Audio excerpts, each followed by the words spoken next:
Well, hello everyone, and welcome to another episode of Carl's Collections. And today, I've been trying to figure out how to do this video for a long time.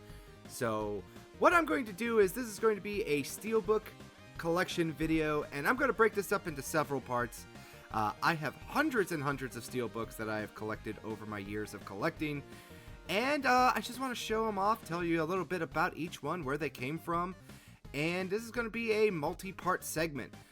If you haven't already seen it, I did one about my Nintendo Steelbooks from the Wii, Switch, and the 3DS era. And now I'm going to show off mostly PC, Xbox, and PlayStation Steelbooks, and maybe a few more thrown in, depending on how much longer this year goes and which ones I might pick up later on. You never know. But today, I'm going to start off with the first one. Now, this Steelbook was for a video game that came out in, I believe, 2016 off the top of my head. I don't know. Let me double check real quick. I just looked it up. It is from 2017, actually. And this Steelbook was a pre-order bonus for Best Buy, or you could buy it for $10 loose from Best Buy back in the day as well. And that is from the now defunct studio, Arcane Austin, and that is Prey. And here's the Steelbook, and it's also got the female character on the back of it. And when you open up the Steelbook, nothing really on the inside, which is lame, but it's one of those lame ones. But here's what the Steelbook looks like from this angle, fully spread out. Very nice with the male and female protagonist on the front there. And I kind of like how this thing is just, you know, it doesn't matter where you put it in. It will always be at least upside down and right side up at the same time. Kind of like the game a little bit of Prey itself. Let me know down in the comments. Did you like the reboot? I personally myself could not get into it. I felt it was slow, but I only excuse me, let's take it from top. I personally couldn't get into it, but you know, I also tried to only play it like a couple times. I just thought it was kind of slow. And the second time I tried to play it, my power went out during a really bad thunderstorm, and we didn't have power for a week. So maybe I should give this another try. What do you think? Alright, the next one here was a limited run game Steelbook.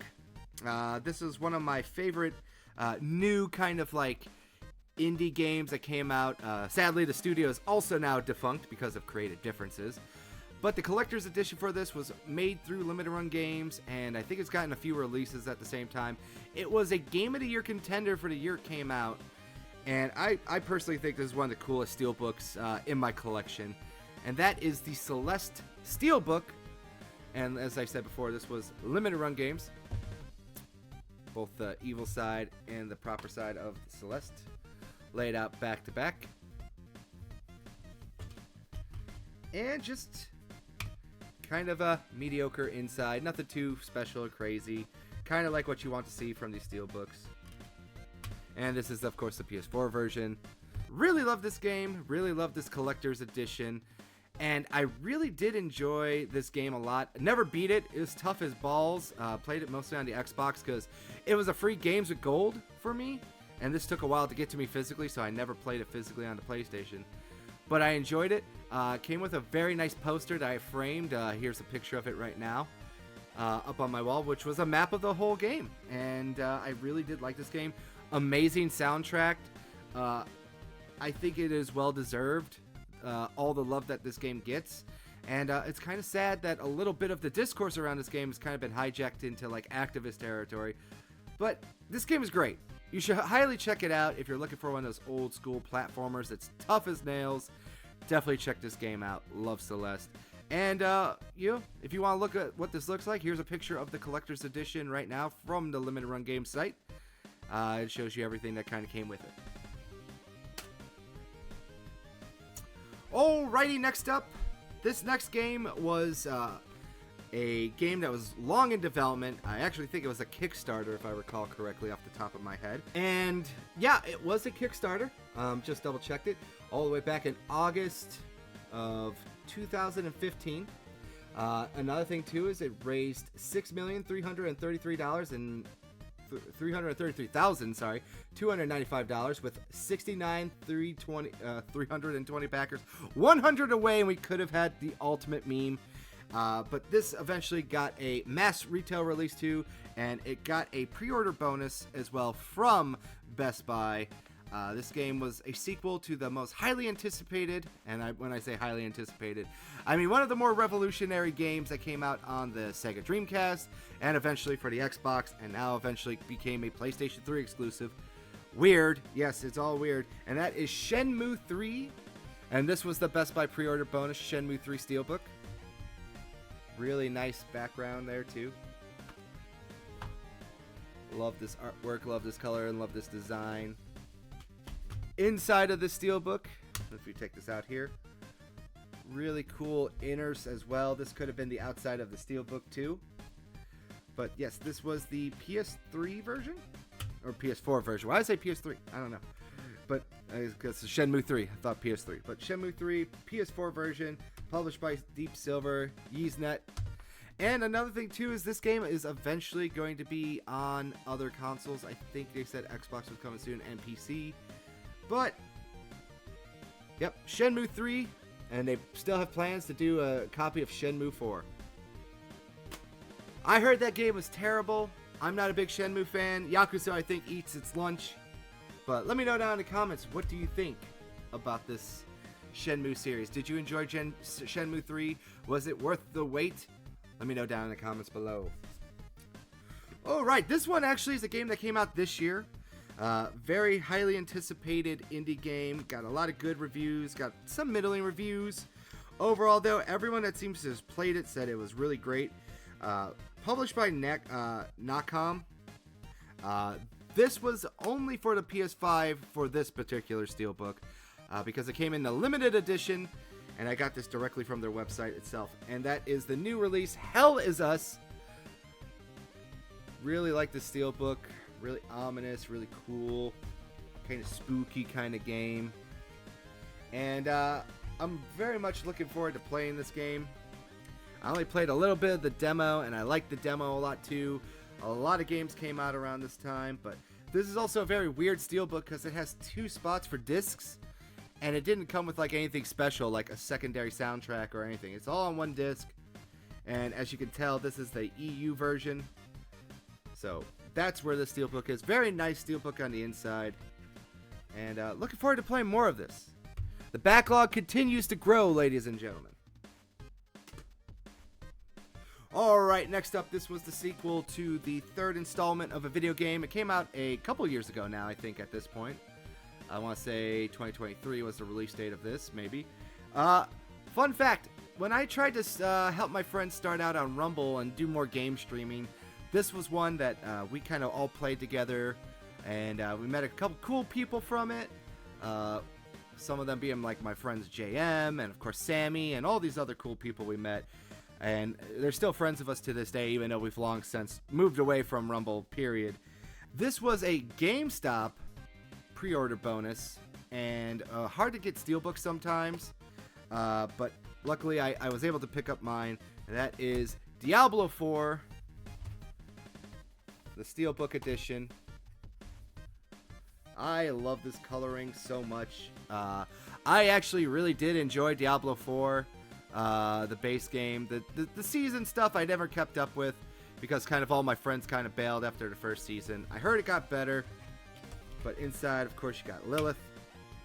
Very cool. This could have been the outside artwork as well as this could have been the inside artwork. I think both of them are very amazing. Here's my Xbox copy. And, yeah. Really like the Steelbook. Probably one of my favorite newer ones, for sure. One day I'd have to sit down and do a top 5 Steelbook video when this is all said and done to let you know which ones are my personal favorite. This might be in the running. Maybe not top 5, but maybe top 10. Next up, this is the 10th anniversary launch edition of this game. It is a Sega published game. Well, 2 of them, I should say. One of them being actually both of them are Platinum games, if I recall correctly. And this was only if you got it day 1 edition. And that is Bayonetta and Vanquish, the Steelbook edition. And with a nice little slipcover, let's take this out here. And of course on the front we got the Umbral Witch herself, Bayonetta. And then of course we got the artwork from Vanquish. I almost said, why did I say? What was I going to say? Vengeance, Vanquish. But here's the dual pack of it. Both really good artworks. Very well detailed. If you know this is from the first level of Bayonetta, where they get the inspiration for this. And this is from Vanquish. I haven't played Vanquish yet, so I'm sorry, but I like Bayonetta. Inside artwork. Alright. They just removed the protagonist from it. But you can still see their outlines on the Steelbook themselves. See? So, kind of cool how they kind of have it like be a reverse image on the outside and on the inside. So that's pretty cool. And this was the PlayStation 4 version as well. It also came to Xbox. So if anyone was wondering if this was also a multi-platform release, yes it was. And pretty much all these other games I shared were multi-platform releases except for Shenmue 3. Okay, now this one is a special one. Now, this one was a pre-order bonus if you bought the first game of the series, because it was going to hold the other games in the series as they released them. Published by Bandai Namco, Supermassive Games, the Dark Pictures Anthology series, got a special steelbook if you pre-ordered Mana Medan, or Mana Medan, however you want to say it.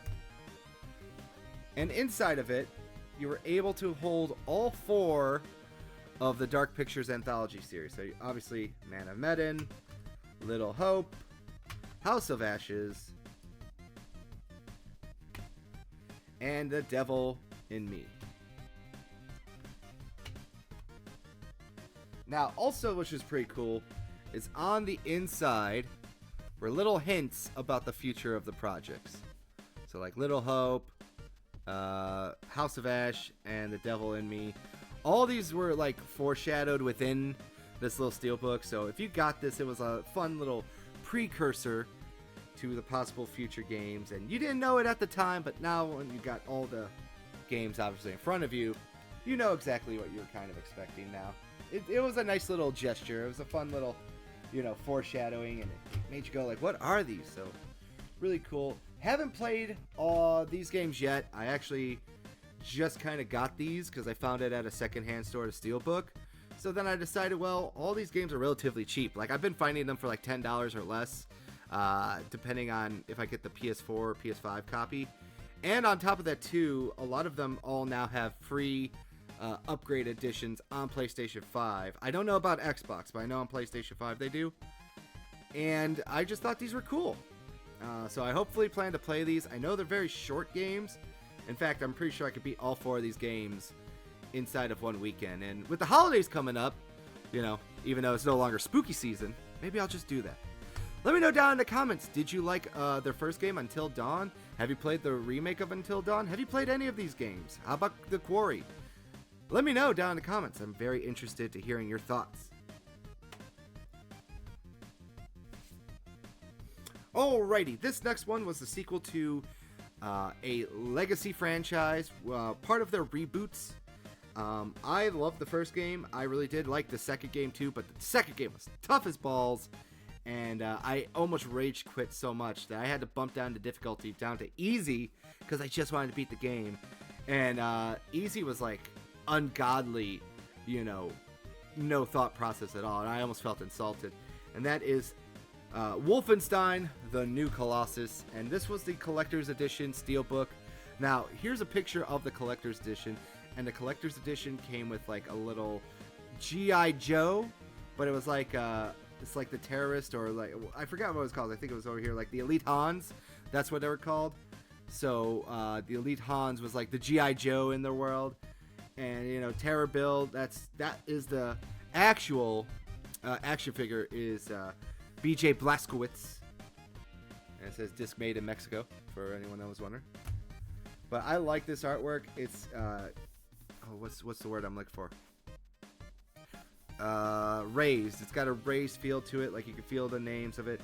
Very 1950s, kind of B-movie-esque kind of feel to it. Really cool. Obviously, this was the Xbox copy. And inside is all like goody goodies, the inside the ship and everything else like that. The aforementioned Prey that we did a copy of earlier, there was an advertisement for that, and of course the Evil Within 2. A a very basic instruction booklet. This was like the last gasp of a lot of that. And I thought this was pretty cool. And that is, they gave you like a little retro, you know, look at this, little piece of propaganda over here, you know? With like all the cartoony villains and stuff like that. Inserts for like how to play with your action figure and stuff like that. Very retro, very, you know, old school. I know this game got a little bit of backlash because during the time there was some political stuff about like punching Nazis and stuff, and there was like a little back and forth because they used one of those hashtags in the advertising of it, and I feel like that kind of took away a little bit from this game. It's about killing Nazis in this game. They did a really good job of showing off the world. I thought it was really cool and well done. And look, they really went all out, all right? They really give the Nazis like this really over-the-top crazy lore. And I think like Machine Games does not kind of get enough credit for just how actually well done and cool, like I guess I wouldn't say cool because they were Nazis, but I guess it was how detailed they went with like making the Nazis kind of feel like what would happen if the Nazis won. And we had like 1950s and 60s propaganda attached to it. Overall, this game is great. I feel like these games are very underrated. They did not sell, I think, 1 million copies at all, which also helped lead to a lot of Bethesda's financial issues. They just didn't sell well, but I love these games. All of them. Old Blood, New Colossus, The New Order. The only one I did not like, was shocker, is Youngblood. But Youngblood wasn't made by Machine Games. That was more arcane, and that game was terrible. No other ifs, ands, or buts about it. So hopefully we get a Wolfenstein 3 and a proper send-off, and we retcon, obviously, Youngblood, and we get back to basics. I want to see a sequel. I love this game series. But let me know in the comments. Did you like the new Wolfenstein series? Did you like the old one more? Did you like the ones that were published under Activision? Let me know down in the comments below. Alright. This last one. Well, not this last one. We got one more after this one. But this was a remake of a PlayStation 1 classic. This Steelbook was only released in, I think, Germany. But it could have been the EU overall. But my copy's German. And it got okay reviews, but it stayed pretty much true to the original PS1 game. And this one, I really love the Steelbook's color so much and artwork. Even though we're just a little past spooky season, I think we'd be remiss if we didn't mention Sir Francis Fortescue himself from Medieval. That's right, this is the Medieval remake, remaster. I don't know how they say it. Let's just say remaster. I think it was the remaster. This is obviously PS4 because it was only released on PS4. Really cool looking Steelbook. I love that purple. I love how they have all the enemies and artwork on the outside. Inside, just kind of basic. Kind of basic, which is not too terrible for what you want for the inside of these Steelbooks. They don't have to be flashy because obviously they're closed. And like I said before, the German and the PEGI. Obviously, this is an EU copy, but this was the EU exclusive Steelbook. I remember paying for this after I found out this came out. I only paid $20 and I think only $10 shipping, so $30. Got my physical copy and got my Steelbook. Really do like this. Love it. Also, fun fact, I should bring this back here. So Other Ocean was the lead dev on this game, and sadly Other Ocean does not exist anymore. So more F's in the chat. We got so many studios that just kind of made these awesome games, and of all the Steelbooks I just showed, they don't exist, some of them, so that's sad.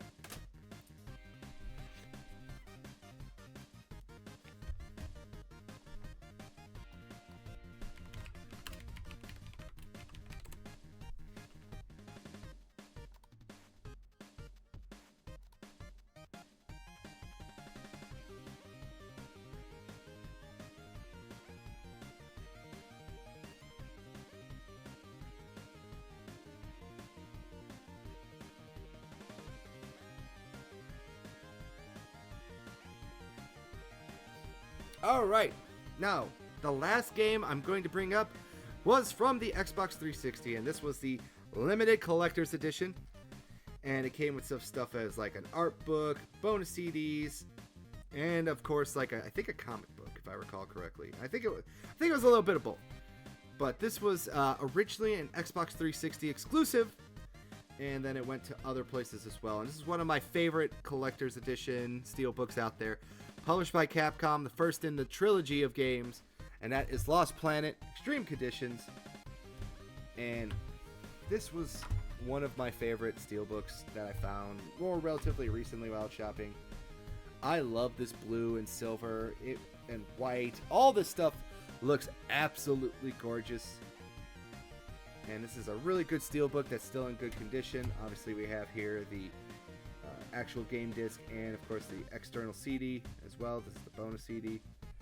And here we got the good old manual, when they still gave you like a full-on manual that actually has the back artwork of the collector's edition.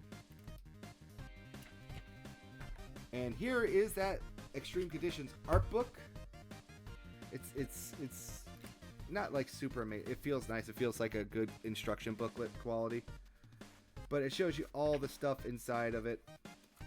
Little artwork here and there of obviously the aliens that you fight, the mech suits, character designs, what it was originally supposed to look like, and the final art.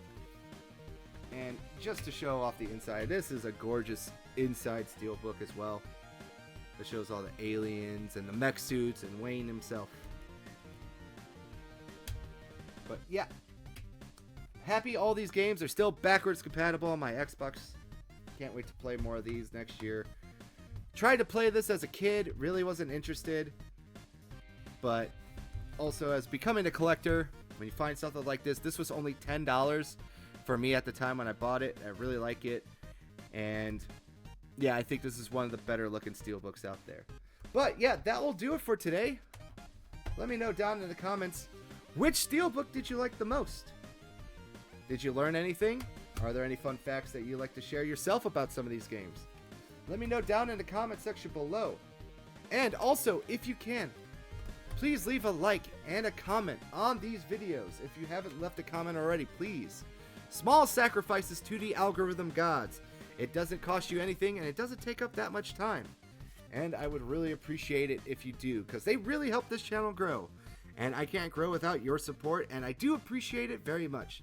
So, until next time, have a good one, and we'll be back with more steelbooks at a later date. Peace out.